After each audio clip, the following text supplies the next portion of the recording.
Grabe ka fluffy. Nakuha na nako, Joy. Ayan. After 20 minutes, nag-rest ang atuang pandesal and ingani na siya kadagko. Tapos guys, syempre, i-preheat na nato ang oven and ato na siyang isalang.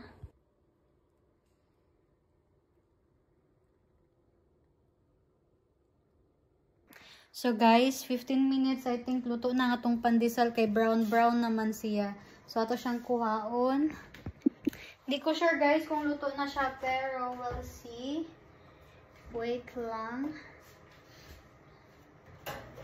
Dahil nasisimhot ko na talaga. Bugat din siya. Nasisimhot ko na talaga yung bangon niya dahil. So i-check na to guys kung luto na ba. I-feeling ko di pa siya luto.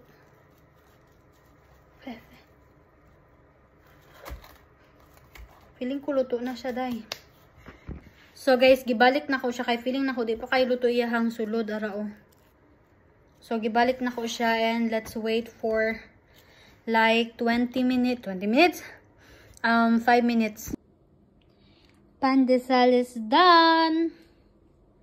Muna siya guys. Nabawasan og isa kay gitistingan ako gayon na kung lami ba. And let's try guys. Pinakadako ni. Grabe ka fluffy. Nakuha na nako, Joy. Ayan. O, diba? Agay, kainit. So, fluffy kaayo, sir says. Anong sa payhulato na nyo, guys? Pag timpla na mo diha og kape og mga na tag pandesal.